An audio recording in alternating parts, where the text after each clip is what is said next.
Assalamualaikum warahmatullahi wabarakatuh. Alhamdulillahi rabbil alamin, wassalatu wassalamu ala asyrafil anbiya wal mursalin wa ala alihi wa sahbihi ajma'in. Rabbi shrah li sadri wa yassir li amri wahlul 'uqdatam min lisani yafqahu qawli. Allahumma dhakkirni ma unsitu minal Qur'anil Karim wa ma nasitu minal ahaditsin nabawiyyah wa 'allimni ma jahiltum minhuma ya dzal jalali wal ikram. Amma ba'd. Tuan Imam, Tuan Bilal, ahli-ahli jawatan kuasa, tuan-tuan puan-puan sidang jemaah yang dikasihi sekalian. Jadi alhamdulillah, syukur yang tidak teringanya kita panjatkan kehadrat Allah Subhanahu wa taala di atas limpah kurnia nikmat yang terlalu banyak yang dianugerahkan kepada kita. Selawat dan salam ke atas junjungan besar Nabi Muhammad sallallahu alaihi wasallam, ahli keluarga baginda, para sahabat serta orang-orang yang mengikuti mereka sehinggalah ke hari kiamat. Tuan-tuan, puan-puan sidang jemaah yang dikasihi sekalian, kenapa kita perlu belajar ilmu fiqh? Kerana untuk mengesahkan ibadat kita. Kita kena tahu perkara-perkara yang membatalkan sembahyang. Kita kena tahu perkara-perkara yang membatalkan puasa, zakat kita. Kenapa kita perlu belajar ilmu tasawuf? Kerana kita perlu tahu perkara-perkara yang membatalkan pahala ganjaran kita, yang merosakkan amalan kita dari sudut dalamannya. Kenapa kita perlu belajar ilmu tauhid? Adalah untuk mengetahui perkara-perkara yang membatalkan akidah kita. Perlu belajar belaka. Supaya apa? Kita akan selamat. Ibadat kita tidak batal, pahala ganjaran kita tidak batal, akidah kita tidak batal. Dan perkara yang membatalkan akidah ini kesannya sangat besar. Kenapa tuan-tuan dan puan-puan? Dosa-dosa lain sebesar mana pun mengikut ahli sunnah wal jamaah, dia tidak akan mengekalkan seseorang hamba itu di dalam neraka. Akhirnya dia akan masuk ke syurga semula. Akan tetapi dosa syirik ini dia akan mengekalkan seseorang di dalam neraka. Innallaha la yaghfiru an yushraka bihi wa yaghfiru ma duna dzalika liman yasha. Sesungguhnya Allah Subhanahu taala tidak mengampunkan dosa mensyirikkannya, dan Allah Subhanahu taala ampunkan dosa selain daripada itu bagi mereka yang dia kehendaki, bagi sesiapa yang dia kehendaki. Innasyirka la zulmun azim. Sesungguhnya syirik itu adalah kezaliman yang paling besar sekali. Zalim yang paling besar sekali ialah kita menzalimi diri kita sendiri. Dengan cara apa? Dengan cara kita buat sesuatu yang syirik, lalu kita kekal dalam api neraka bersama dengan musyrikin, bersama dengan kufar, bersama dengan iblis, bersama dengan syaitan. Menjadi apa? Menjadi bahan bakar api neraka, jadi kayu api neraka. Waquduhan nas wal hijarah. Tu zalim yang paling besar sekali. Dan kalau kita buat tak cara pada ilmu ini, maka kita telah melakukan permulaan kezaliman itu. Syirik ini tuan-tuan dan puan-puan, kata ulama, seperti semut hitam di atas satu batu yang hitam di tengah malam yang hitam pekat. Macam mana kita nak nampak tu? Macam mana kita nak tengok tu? Nak kena ada lampu suluh lah. Apa dia lampu suluhnya? Ilmu lah. Al-ilmu nurun. Ilmu itu cahaya. Wal jahlu zalamun. Dan jahil itu kegelapan. Nak kena ada lampu suluh. Nak kena ada lampu suluh, kena belilah. Kena cari bateri. Bateri hak molek, biar terang molek. Sekarang ni lampu suluh kita tak ada. Kalau mungkin ada, bateri pula kong. Macam mana nak nampak tu syirik, tuan-tuan dan puan-puan? Syirik secara tradisionalnya, syirik secara modernnya sekarang ni menjelma dalam pelbagai bentuk. Bentuk pluralisme agama. Misalnya, menganggap semua agama itu sama. Semuanya menuju ke Tuhan, menuju pada Allah. Dan jangan ada satu-satu agama pun yang mengaku bahawa agama dia lebih baik daripada agama lain, lebih benar daripada agama lain. Ini sudah tersebar, tuan-tuan dan puan-puan.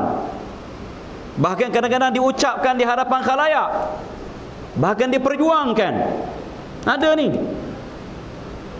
tuan-tuan boleh rujuk dalam YouTube, kitab-kitab suci, kitab suci itu, kitab suci, suci belaka. Ay, Masya Allah, ya subhanallah. Ni tuan-tuan dan puan-puan, ancaman-ancamannya. Hak yang lain-lain, hak yang peringkat kampung, hak peringkat kampung, boleh percaya, ya Allah, boleh percaya jadi Tuhan tu masalah ni.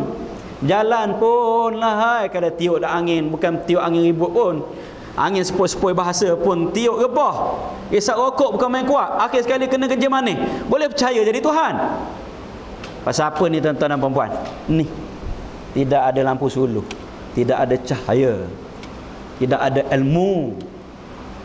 Jadi tak betul lah kalau ada orang kata biar ilmu sikit ustaz, biar kita amal. Biar ilmu sikit tapi kita beramal. Betul dan tak betul lah, ya. Kalau dah tak lulus fardu ain, macam mana nak beramal? Kalau dah batal akidah, macam mana nak beramal? Tak tahu sah batal dalam ibadat, macam mana nak beramal? Kadang-kadang hitam dari ni, lekuk dari ni, banyaknya mayang tak sah. Pasal apa? Mandi wajib tak betul. Ni tuan-tuan dan puan-puan, itu baru sudut ibadat.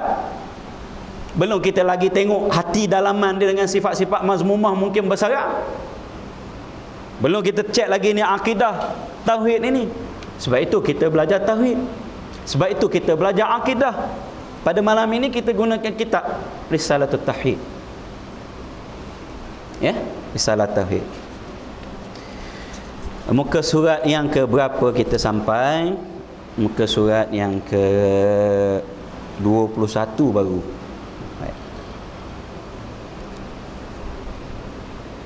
Walhasil, kitab kita bab yang ke-6 ataupun sifat yang ke-6, masih lagi sifat salbiyah. Sifat salbiyah yang terakhir. Sifat salbiyah ni ada berapa, tuan-tuan dan puan-puan? Ada 5, iaitu al-wahdaniyah, ya, ada 5. Salbiyah, salbun itu ialah negatif, nafi. Salbiyah ada penafian. Penafiannya apa? Bukan kita nafikan sifat wahdaniyah ni pada Allah Subhanahu Wa Taala. Kita nafikan bahawa yang lain-lain itu serupa dengan Allah Subhanahu Wa Taala. Tidak ada yang serupa, sama ada pada zat ataupun pada sifat ataupun pada af'al. Ini kita kata apa? Kena ada tauhid, tauhid zat, kena ada tauhid, tauhid sifat, dan nak kena tauhid juga tauhid af'al. 3 tauhid ni nak kena ada, tuan-tuan dan puan-puan. Supaya apa? Akidah kita selamat. Mentauhidkan kepada apa? Pada zat, ya. Walhasil kita baca ni. Kemudian kita cerita balik, kita imbas kembali yang kita sudah sentuh tentang wahdaniyah ni. Walhasil, apabila dikata wajib bagi Tuhan bersifat wahdaniyah, maka ternafilah kam yang 5 itu. Kam yang 5 dia panggil al-kumumul khamsah, iaitu kam muttasil pada zat, kam munfasil pada zat, kam muttasil pada sifat, kam munfasil pada sifat, dan kam munfasil pada af'al. 5 kumum ini yang telah kita jelaskan pada 2 minggu yang lepas tentang 5 kumum ini, kam ini. Maksudnya apa? Ya. Kita baca lagi, iaitu ternafi kam muttasil dan munfasil pada zat, kam muttasil dan munfasil pada sifat, dan kam munfasil pada perbuatan. Baik, kita ambil dahulu, kita imbas kembali kam muttasil pada zat dan kam munfasil pada zat. Dia panggil tauhid zat. Kita mengesakan Allah Subhanahu Wa Taala pada zatnya. Jangan kita yakin, kita percaya bahawa ada yang serupa dengan Allah Subhanahu Wa Taala. Zatnya serupa dengan Allah Subhanahu Wa Taala. Mungkin ada satu, ada dua lagi, tiga. Jangan kita yakin, jangan kita i'tikad. Kita kena tolak, kita kena nafi. Ini kita panggil kam munfasil pada zat. Hak munfasil ini bercerai, tak bersambung. Dan kita kena nafi juga bahawa Allah Subhanahu Wa Taala itu zatnya tidak tersusun-susun daripada jirim, daripada tidak berjisim, tidak macam kita. Tidak macam kita. Kita bersusun-susun tak? Mula apa? Kulit. Lepas tu bawah dia daging, urat, tulang, sumsum. Itu kita. Kepala, tengkuk, badan, kaki. Itu kita. Allah SWT tidak. Allah tidak bersusun-susun begitu. Dia esa, tunggal. Dia apa ni orang kata wahdaniyah pada zat. Dia tidak begitu, tidak serupa. Laisa kamitslihi syai'. Selesai pada tauhid zat. Kita ambil pula tauhid sifat. Jangan kita percaya dan i'tikad bahawa Allah SWT itu ada dua kudrat, dua iradat, maksud sifat yang sama. Satu saja kudrat Allah SWT. Satu saja iradat Allah SWT. Satu saja. Tidak berbilang-bilang. Itu kita panggil apa? Tauhid pada sifat yang kam muttasilnya. Kam munfasilnya, jangan kita percaya ada zat lain yang serupa, memiliki, ada sifat yang seperti sifat Allah. Tidak ada siapa pun, mungkin zat lain, mungkin benda lain, mungkin yang serupa begitu. Tidak ada yang memiliki sifat seperti sifat Allah Subhanahu Wa Taala. Ya. Jadi kita sudah mentauhidkan dari sudut sifat. Dan kita perlu tauhidkan dari sudut af'alnya. Jangan kita i'tikad ada perbuatan-perbuatan yang serupa dengan perbuatan Allah SWT. Allah meniadakan, dia juga meniadakan. Allah menghidupkan, dia juga menghidupkan. Allah mematikan, dia juga mematikan. Jangan ada kita i'tikad begitu. Itu kita kena nafikan. Tidak ada perbuatan-perbuatan yang serupa dengan perbuatan Allah SWT. Dia tidak ada kam muttasil pada af'al. Kerana af'alullah ni bukan satu je. Maksudnya dia tidak menjadikan, dia juga mematikan. Dia mencipta pelbagai jenis bahan, benda dan sebagainya. Bukan satu je. Jadi yang ada ialah munfasil, di luar, bercerai. Maksudnya tidak ada fa'al ataupun perbuatan-perbuatan yang serupa dengan perbuatan Allah Subhanahu Wa Taala. Baik. Contohnya lah situ ada nak tanya. Maka dengan kenyataan yang di atas ini, zahirlah tiada zat yang lain, sifat yang lain. Tiada zat yang lain, sifat yang lain, dan perbuatan yang lain menyamai dengan zat, sifat dan perbuatan Tuhan.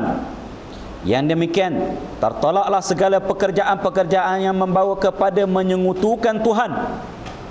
Artinya mensyirikkan Allah Subhanahu Wa Taala, mensyirikkan dari sudut zatnya, mensyirikkan dari sudut sifatnya, mensyirikkan dari sudut mana af'alnya, perbuatannya.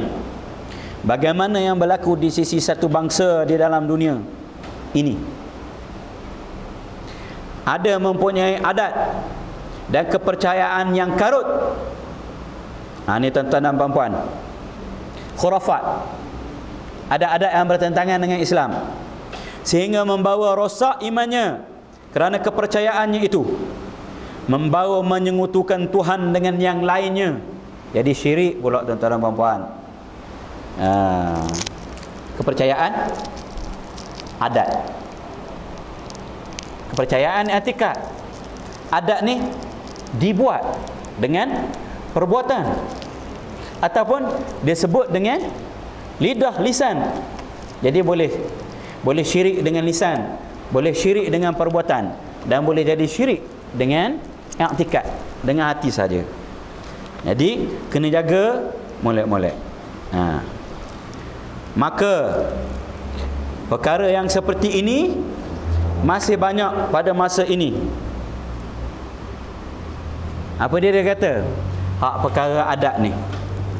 Adat-adat, kepercayaan-kepercayaan, khurafat-khurafat yang masih dipertahankan dalam masyarakat kita, termasuklah di zaman moden ini, abad 21 ini, masih ada dan banyak syirik.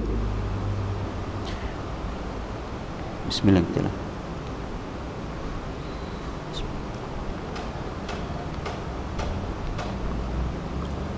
Dan banyak pula yang melakukan dia dengan tidak sedar akan mudaratnya, merosakkan iman. Ni akibat apa? Akibat tak belajar.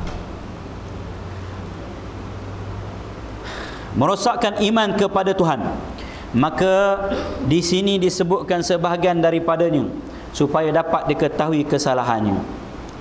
Ini nak sebut beberapa contoh, ya, walaupun banyak dia kata yang berlaku dalam masyarakat kita, tetapi yang nak disebut ni, ni disebut ancak dan sebagainya. Orang faham panggil buang ancak, ya. Bawa hidangan pulut kuning, bertih, ayam panggang, ayam jantan panggang, hantar dalam hutan, gantung, tak dalam pisang, tak atas buluh ke, dan sebagainya. Buang ancak, jamu jin, jamu syaitan, puja. Kalau tidak pun nanti syaitan akan mari, syaitan akan ganggu, iblis. Jadi tak senang hidup, ganggu, barang-barang tak menjadi, mari siar.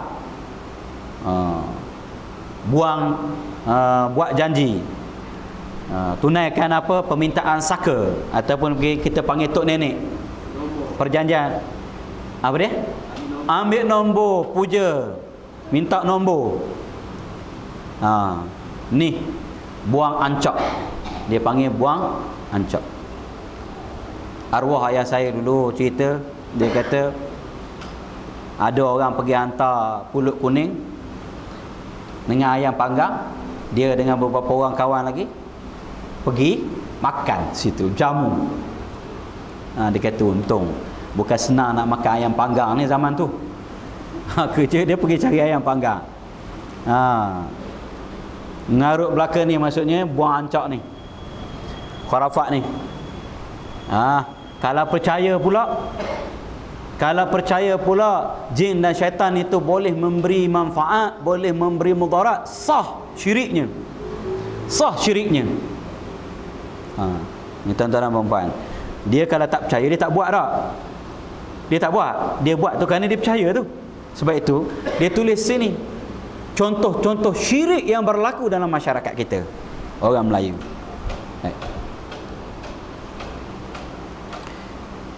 Adalah membuang ancak dan memberi makan hantu syaitan. Ini satu daripada adat kepercayaan orang yang menyembah berhala asalnya. Kerana orang yang menyembah berhala ni, dia ada upacara dia, dia sembelih untuk berhala dia, dia beri makan, dia puja dan sebagainya.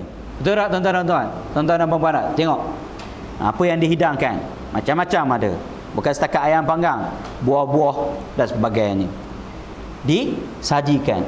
Kenapa? Kerana memuja roh datuk nenek, hantu syaitan dan sebagainya. Kerana mereka itu beriktikad bahawa hantu dan syaitan itu berkuasa menyebabkan sakit dan sampuk dan sebagainya. Kalau tak beri jamuan itu, mari dia boleh mudaratkan, sampuk, rasuk dan sebagainya. Maka mereka yang mengadakan ancak serta mengadakan jamuan, kadang-kadang molek, ya, Dia buat benda tu, dia buat pula majlis doa selamat. Dia buat pula jamuan tolak bala. Dia buat pula majlis tahlil. Benda tu ada dalam rumah dia. Dia panggil satu lagi sangkak. Benda ni juga untuk apa? Tolak bala. Semah tukar ganti. Sembelih lembu, sembelih kambing, tuang darahnya dalam bekas, ambil bekas-bekas dalam jantung, hati dan sebagainya, letak dalam bekas, pergi hantar di ujung kampung. Supaya apa? Supaya kampung selamat. Semah. Supaya apa? Hantu air tak kacau, nak turun kapal, buat upacara sini puja pantai ke apa dia panggil?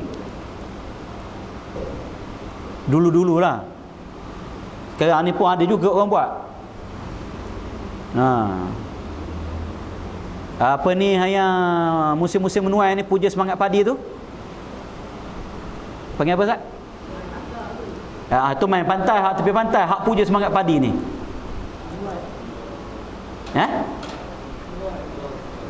Pesta menuai. Percaya kepada semangat-semangat. Pulut kuning boleh menguatkan semangat, mendatangkan semangat. Tuan-tuan dan puan-puan, berat tu. Macam-macam. Jangan ingat kita renjis, kita tepung, kita lempar beras, kita bawa. Jangan ada antikak-antikak tu. Ada falsafah-falsafah tu yang kita tak tahu. Orang zaman sekarang dia buat je. Dia ikut-ikut. Dia kata ini adat Melayu. Dia tak tahu falsafah yang ada. Macam-macam. Melenggang perut, tak melenggang perut dan sebagainya. Nak kena ada, nak kena jelas tu, tuan-tuan dan puan-puan. Kenapa dia kata banyak lagi yang berlaku, nak turun kapal, buat puja hantu air supaya hantu air tak tenggelamkan, tak kenat. Nak buat rumah, buat upacara pacak tiang seri. Nak apa lagi? Ini kepercayaan khurafat. Nak kena jelas ni. Tamiku ke apa, saya pun tak pasti yang ini, tuan-tuan dan puan-puan ni. Tuan-tuan ada maklumat? Pernah dengar? Dan perkara yang seumpamanya itu telah melakukan perbuatan orang musyrikin. Dia kata orang-orang musyrikin, orang-orang yang syirik pada Allah Subhanahu Wa Taala saja yang melakukan perbuatan-perbuatan itu. Orang kafir saja buat. Yang kita pergi tiru, kalau dengan i'tikad percaya ada yang memberi mudarat dan manfaat selain daripada Allah, maka kita menafikan tauhid af'al. Kita percaya ada perbuatan-perbuatan yang serupa dengan perbuatan Allah. Maka kita tidak ada tauhid. Tauhid apa? Tauhid sifat. Kita percaya ada makhluk-makhluk lain juga yang bersifat kudrat, memberi bekas, memberi kesan kepada kita selain daripada Allah SWT. Kalau terus sembah, maka kita tidak ada tauhid zat. Kita seolah-olah percaya ada lagi zat yang serupa dengan Allah SWT. Kita puja, kita sembah. Syirik. Maka syirik ini dosa yang terbesar. Bomo disebut oleh Nabi SAW. Ada yang menyebut sebagai kahin, ada yang diriwayat sebut arrafan. Man ata arrafan fasaddaqahu ma qala, ataupun fasaddaqahu bima qala, lam tuqbal salatuhu 40 yawman. Sesiapa yang mendatangi arrafan ni tok nujum, tok bomo salahnya. Kerana dalam riwayat yang lain tadi kahin, tok bomo. Dan dia percaya dengan apa yang dikatakan oleh tok bomo itu, maka tidak diterima sembahyang dia 40 hari. Dalam hadis yang diriwayatkan, satu lagi riwayat diriwayatkan oleh Bazzar dengan sanad yang sahih. Tadi hadis sahih, hari ini dengan sanad yang sahih. Man atakahinan fasaddaqa bima qala laqad kafara bima unzila ala Muhammadin. Siapa yang mendatangi Tok Bomo dan dia percaya apa yang dikatakan oleh Tok Bomo itu, maka dia telah kufur kepada apa yang diturunkan kepada Nabi Muhammad sallallahu alaihi wasallam.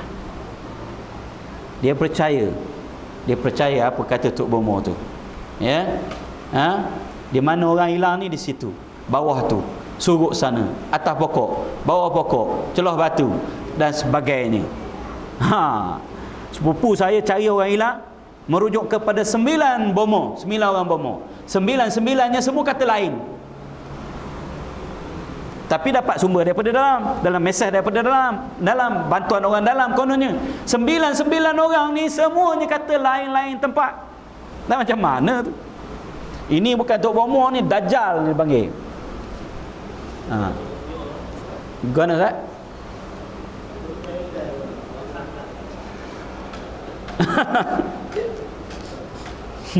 Masuklah tu. Nah, baik. Kerana apa yang diturunkan oleh kepada Nabi sallallahu alaihi wasallam, a'udzubillahi minasyaitonir rajim. Qul la ya'lamu man fis samawati wal ard. Qul la ya'lamu man fis samawati wal ardil ghaiba illa Allah. An-Naml ayat 65. Katakanlah, tidak ada sesiapa pun yang di langit dan di bumi yang tahu tentang perkara yang gaib kecuali Allah. Itu yang diturunkan kepada siapa? Kepada Nabi kita Muhammad sallallahu alaihi wasallam. Dalam surah Al-An'am ayat 50, Qul la aqulu lakum 'indi khazainullah wa la a'lamul ghaib. Katakanlah, ya wahai Nabi, aku tidak katakan kepada kamu semua, aku memiliki di sisiku adalah khazanah-khazanah Allah Subhanahu wa taala, rahsia-rahsia Allah Subhanahu wa taala, wala a'lamul ghaib. Dan katakanlah wahai Nabi, aku tidak mengetahui yang gaib. Kalau Nabi pun tak tahu yang gaib, tuan-tuan dan puan-puan, takkan orang macam kita tahu? Ke guna? Ada. Mari sini kata hilang, naik pokok mutan hilang. Tuan-tuan ingat lagi cerita tu? Naik pokok mutan lepas tu hilang. Duk cari geger, rupanya dia lari ke rumah kawan dia di Perak. Tapi macam-macam dah. Hak di situ, hak di sini, hak dia kononnya di Bukit Keluang. Nampak di Bukit Keluang. Ni tuan-tuan dan puan-puan. Baik. Guna? Apa dia? Bangla.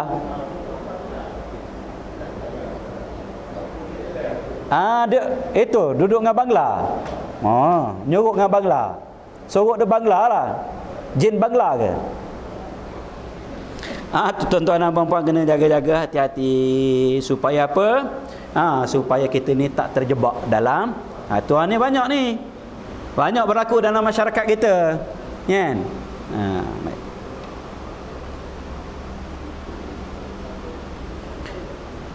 Upacara harimau.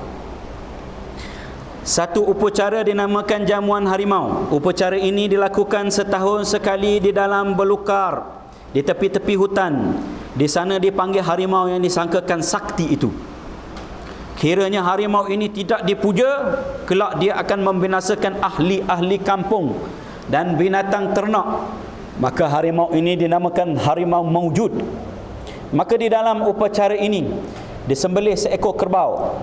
Hati, jantung, lidah, kepala, mata, telinganya untuk makanan harimau maujud itu. Maka dagingnya bagi makanan orang-orang yang hadir di dalam upacara itu. Maka kepercayaannya mengatakan hantu-hantu, jin-jin dan syaitan itu berkuasa memberi mudarat dan mendatangkan manfaat. Itulah kepercayaan yang menyekutukan Allah dengan makhluknya. Ni tuan-tuan dan puan-puan, percaya harimau itu boleh memberi bekas, boleh memberi kesan. Lepas itu jamu. Jamu mana? Darahnya dia jamu. Organ-organ dalamannya bagi jamu pada harimau itu kononnya. Daging pakat-pakat makan. Dah pergi sembelih tu, sembelih atas nama siapa? Atas nama Allah Subhanahu Wa Taala ke atas nama rimau? Atas nama rimau ni menyembelih selain daripada kerana Allah dan nama Allah, syirik. Syirik. Kenapa? Serupa dengan penyembah-penyembah berhala. Zaman-zaman dulu lagi mereka ni sepakat-pakat sembelih depan berhala. Sembelih untuk apa? Untuk berhala. Ala nusub. Uhilla li ghairillah. Disembelih bukan kerana Allah Subhanahu Taala. Pakat-pakat makan pula daging tu. Apa hukumnya tu pula? Pakat-pakat pula makan haram. Etika haram, akidah haram. Kemudian pakat-pakat makan pula daging. Moleklah sangat. Gelak hati, gelak perut. Lepas itu payahlah nak berubah. Macam-macam dan sebagainya. Macam-macam dan sebagainya. Kalau kita nak sentuh, saya ambil sikit-sikit yang selalu berlaku dalam masyarakat kita. At-tiyaratu, dia kata. Nabi SAW menyebut, bersabda, at-tiyaratu syirkun. 3 kali. At-tiyaratu syirkun. At-tiyaratu syirkun. Apa dia tiyaratu ni, tuan-tuan dan puan-puan? Percaya kepada sial majal. Jalan, lintah dia bewok. Tak jadi pergi dia. Tak jadi pergi dia kenapa?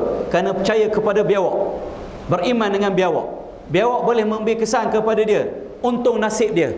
Bukan lagi Allah Subhanahu Wa Taala. Bukan lagi takdir menentukan rezeki dia. Saya di sebuah surau ada orang bertanya kepada saya. Satu kali saya pergi ke Kota Baru katanya. Nak ambil barang, naik lori. Tiba-tiba biawak melintah. Pum, dalam hati tu kata. Hai, biawak ni. Tapi disebabkan dia dah mendengar, dah tahu, dia pergi juga. Tak dapat ustaz. Macam mana tu? Memang tak dapat. Baik. Tuan-tuan dan puan-puan. Yang pertama, dia sebenarnya kadang-kadang tak boleh nak elak ni. Ya. Perawi kepada hadis ini Ibnu Mas'ud radhiyallahu anhu, dia kata memang ada pada kita hak tu. Memang ada rasa tu. Setiap orang ada, dia kata. Tup, mari. Tapi Allah SWT hilangkan dengan tawakal. Dengan tawakal pada Allah SWT. Kita kena lawan. Dan kalau tak dapat itu, yang pertama sekali memang takdir kita, rezeki kita tak ada. Bukan sangkut paut dengan biawak. Yang kedua, kemungkinan juga sangkaan kita pada Allah Subhanahu Wa Taala dah tak betul. Tadi keluar daripada rumah dengan penuh optimisnya. Insya-Allah dapat, insya-Allah boleh. Pok lintah dah bewak, mari.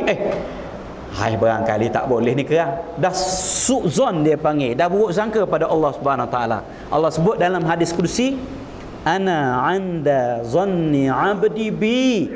Aku mengikut sangkaan hamba-Ku terhadapku. Dah kalau kita sangka buruk dengan Allah Subhanahu Wa Taala kan? Bukan pasal biawak. Ni tuan-tuan dan puan-puan. Ni banyak ni berlaku dalam masyarakat kita ni. Sanggup balik rumah lah. Pasal lintah dia biawak. Sial ni. Tidak ada sial majal dalam Islam. Ni zaman-zaman sekarang ni alhamdulillah. Ya, dah tak ada. Kalau dulu bukan main lagi dengan mandi safarnya, pesta safarnya, pesta menuainya, puja pantainya, macam-macam. Sekarang dah tak ada, alhamdulillah. Masih mungkin ada dipertahankan di ujung-ujung kampung.